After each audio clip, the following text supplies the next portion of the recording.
Sway in the morning, Shade 4-5, brand new TLC. They on tour with Flo Rida and Nelly. That's gonna be a banging tour, HD. I like a good tour.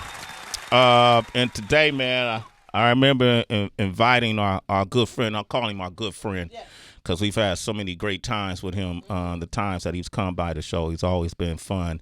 And open and transparent. And what I start realizing, like most people know him, obviously for what he's done in the realm of acting and in cinema, he's a highly awarded and decorated thespian. But that's not why he's here today.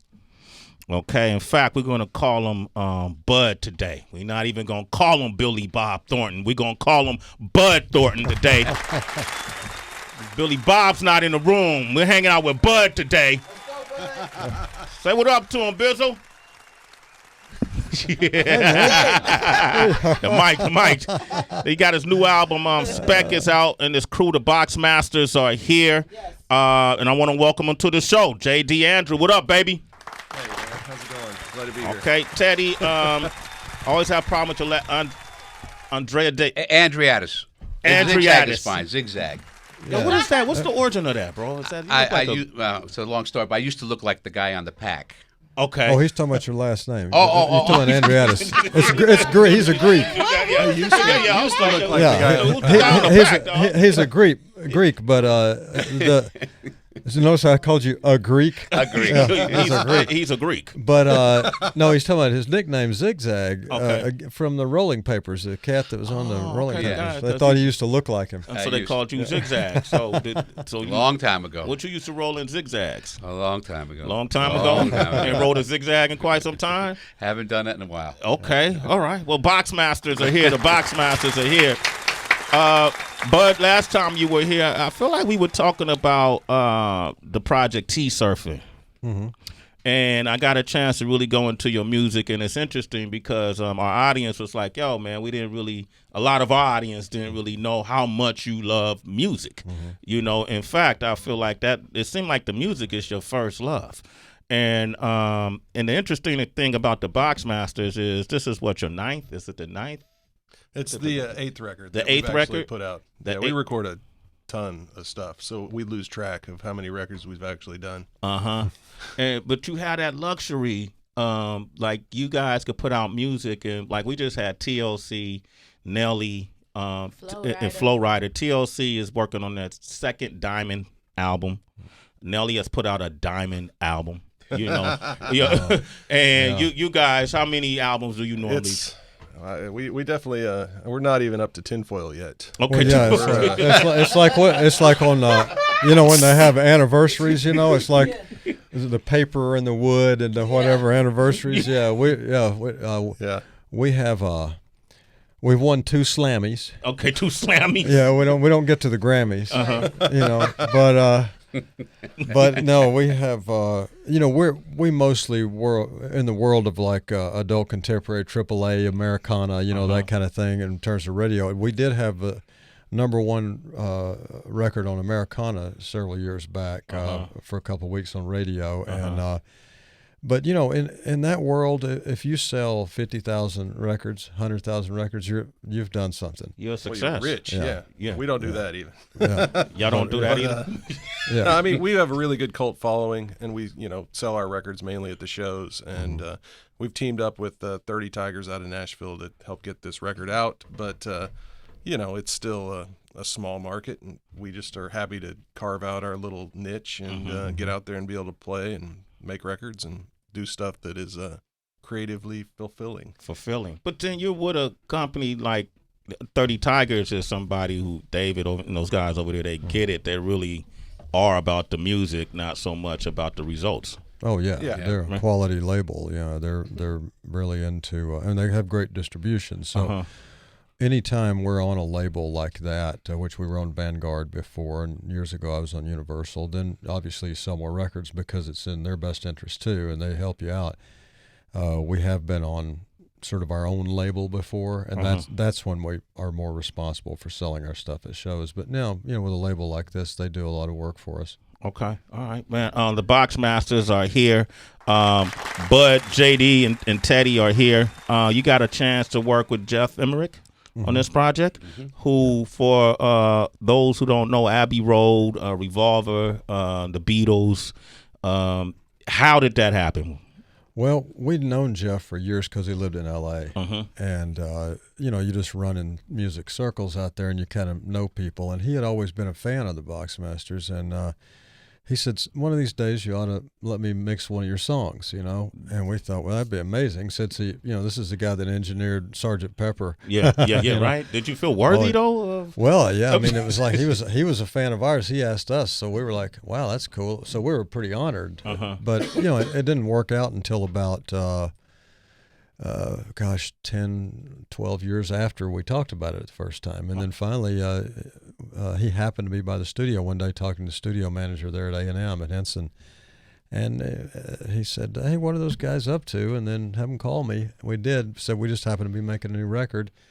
And he ended up producing it. So huge honor for us. Damn, and that's crazy. And it was the last record he produced because he passed away a few months after after the record was made. Wow, so you got the last official workings by him. Yep. That's pretty incredible. Yeah. Yeah.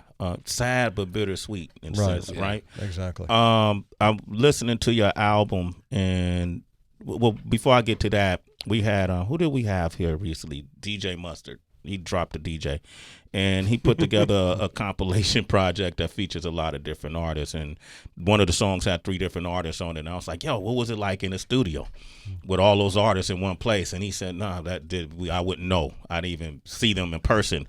Which you can do that in hip hop a lot, Sure. Right? Everybody's not in the studio. In y'all recording process, the entire album, was everybody at the studio, or did y'all email it in?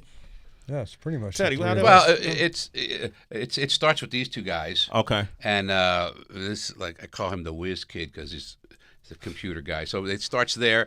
Billy plays drums on everything.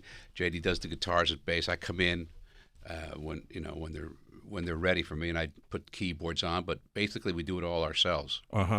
So, and then for to travel, we hire other guys to help us out. Session players come in, right? Yeah, we have to because just the 3 of us are on the record, so we play and sing everything. So when we play live, we got it because JD plays bass and electric guitar on the record, so we have to have a live bass player. But it's the guys we know. It's not like we just hire different cats every time. We know the guys, and they've been around us a long time and all that kind of thing. But we don't pay them. They just like us. Damn, really? Yeah, no, we got to pay them. Believe me. What kind of scam are y'all? If anybody doesn't get paid, it's us. Yeah, I could believe that. The Boxmasters, Tracy. For a lot of hip hop artists, when they'll describe the studio environment, there's a lot of like scantily clad women and bottles and marijuana and shrooms and low lights. No. What's the environment like for y'all? We have the low lights.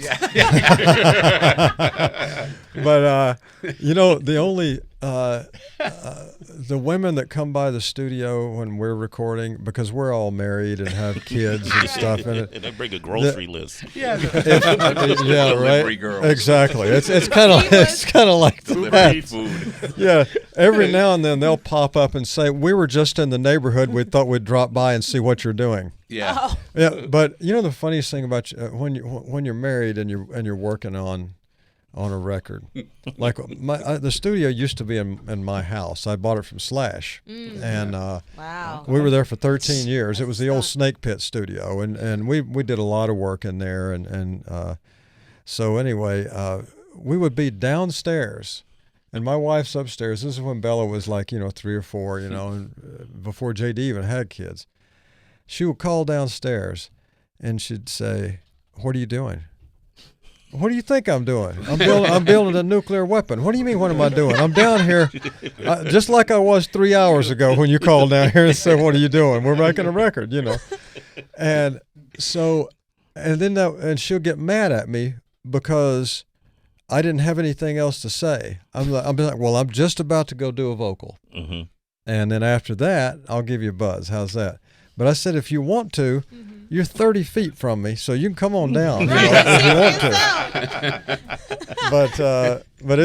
But they're actually very good. I mean, we're fortunate to be married to people that they understand the road, and they've been around the entertainment business a lot, so so they get it. And to tell you the truth, I think when we go on tour, they're glad to get rid of us for a little bit. I like that. Since you guys do have the luxury of being in the studio together and you are a group, who makes the decisions? Because I'm sure sometimes it's like, hey, that doesn't sound right, or I love this song, I don't like it. How do you guys come to the final decision? What songs get picked? Who says what? Who's usually right about songs? How do you do that? Yeah. Well, I mean, Billy's our big, overall big picture guy. So he's kind of thinking about what the theme of a record's going to be and what's kind of going to fit. And, he writes all the lyrics, so he knows even more, than what the songs are about. Because sometimes I'm looking at them, I don't have a clue what some of these lyrics are about. But he'll know what all the songs are about and how they fit together. So he puts them together, and then it's just our job to put them so that they sonically, instrumentally, they kind of all fit together so they don't sound different going from song to song too much. And so thematically, sonically, everything, so it all fits together. And, we all grew up on the same stuff, so we kind of all have the same influences, and we like most of the same artists, and we'll each bring something different to the table.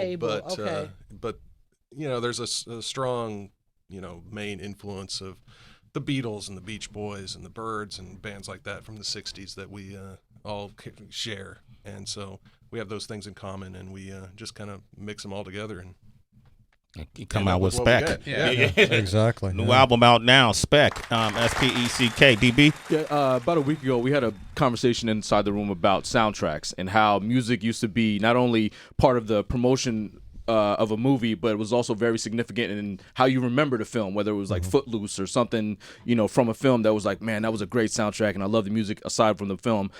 Now it's not so much, you don't see those so much these days. Do you think like there'll be a resurgence maybe at some point, or that studios just don't want to bother paying artists or licensing the music to sell the films? Yeah, that's a good question. And you're right. There's so many movies that we all knew growing up, in whatever era you grew up in, that are so closely associated with that song, that theme song or whatever it was. And I don't know. I honestly don't know if it'll. There are a lot of things about the film business that I don't know if they're ever going to come back. I mean, for instance, everything, like if an actor really wants to do good work right now, you go on Amazon or Netflix or HBO or whatever, because the independent film business is kind of gone, and then the studios are making mainly big event movies like, Superman and all that kind of thing. So, every now and then one sneaks through, a really good people movie comes out. But I think because of that, it's like they don't really need it on the streaming shows or on HBO and stuff like that. They don't have to do it because they're not trying to sell it to, you're not relying on a box office. You're relying on subscribers. But, and with the big movies, I think that they just kind of pander to the audience a lot. I think it's like, well, what do people like right now? We'll get this guy or this girl to do a song, and I don't know if they pay as much attention to the song being a part of that movie and really speaking to that movie and the vibe of it and everything, as much as it's like, this person's popular, let's put them on there. You know what I mean? So I don't think they're as married as they used to be, and who knows if it'll come back? But that's a great question. Not many people are talking about that, but that's very true. When you said Footloose, I mean, I remember the song way better than I remember the movie. I know our buddy Kevin was in it. Yeah. I know our buddy Kevin was in it. The Boxmasters are here. I'm glad JD said it, man, because I was going through the album, and I'm a lyric guy, so I like to listen to the lyrics and see where they take me. And there were a lot of moments in the album where I didn't understand what the lyrics. Obviously, JD said it too, though, but I knew it was some deeper meaning, so I started making up meaning in my head. Yeah. So you got a song called "Shut the Devil Up," and in it you say it seemed like comedy is now tragedy, right? Yeah. That's one of the lines. What do you mean by that? Well, that song, and it's just we sang it purposely like it was like a hillbilly getting a guitar and just singing, and then we got a tuba on it. Teddy did, and so it's like stripped down instrumentally, and it's one of those things. You know, when let's say somebody comes up to you, you know those books where there'll be like a lion hiding in the weeds, and you know those things where you can't see it right away. It's like my daughter has a whole book of these, like a lizard that blends in with the tree bark, that kind of thing. And like, so you're looking at this book and you're going, I don't see a lion. I'm sorry, you know. And then once they show you where the lion is, you go, how would I not see that lion? Well, the lyrics of this song, who knows where we'll go, who's a friend, who's a foe. What does it say next? No one wants to let the records show. The records show. What seemed like comedy was tragedy. What seemed like comedy was always tragedy. Can we cure this malady, which is a sickness? Okay, now here comes this part right here. The world don't see the charm world in our big old funny farm. Since we pulled the handle on the fire alarm, the devil's tipped his hat, and he's laid out on the mat. Comparatively, he's just a brat. Okay, stop right there. Okay. There you go. Well, if you're talking about a politician who you thought would never get elected, okay, that's what's tragedy. You know, it seemed like comedy. It was always tragedy. Because people were saying, really? You don't think this cat or that cat could get elected? Watch and see. It might happen. So you may want to like put more walls up that you got right now and get a few more men on the right. You know. And then the devil's tipped his hat and he's laid out on the mat. Comparatively, he's just a brat. It's like the devil ain't. Can you cuss on this show? Just see what happens. Try it. Shit, go ahead. Devil ain't shit compared to this. Some cats, you know, you know what I mean? Yeah. And that's basically what that means. It's like if you know, we're all worried about. Well, in other words, I grew up very liberal. You know, I was raised in the South, but Democrats were the party in the South in those days. You know, but it was but they were kind of. I don't know. It's like the party switched over the years somehow. You the know profile. What I mean? Yeah, exactly. Yeah. And so being raised in that manner, you want your own people to vote for your guy, right? And so we had when we had Hillary Clinton and Bernie Sanders and all this kind of stuff, and people were like, "Oh yeah, well one of them's going to win." I don't know. You better, you know. In other words, sometimes when we get too arrogant and we think, nothing can touch me, you know. And there's I can't remember what society it was, like in maybe ancient Egypt or somebody like that. They used to say, you know, don't ever walk out the door and say, "What a perfect day! I'm gonna kill it today." Don't brag on yourself too much. Yeah. You know what I mean? Because you got to be careful about that because it could, you know, sort of karmically come back and bite you, you know. And so that's really what that's what the song's about. Okay, I like it. Give him a round of applause for breaking it down. I knew it was a political undertone. At least that's how I interpreted it.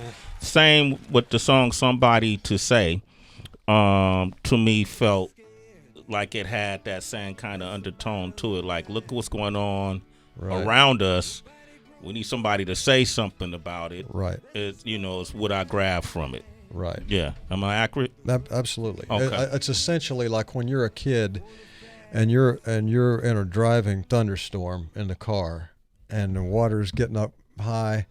If your mom and dad are there, you look at them when you're a little kid. You look at them as these invincible characters. As long as they're there, they'll take care of you. You'll be okay, you know. So when you had a fever and your mom said, "Oh, it's okay, you're gonna be okay," and sort of like socially, we don't have anybody these days saying everything's gonna be okay, and so it's a song both about being a child and having your parents say that to you, and comparing that to our world and our politics, the government, and just in general, we just need somebody to help out a little bit. Okay. Somebody to say, "Yeah, we're gonna fix this. It's gonna be all right." Somebody to say.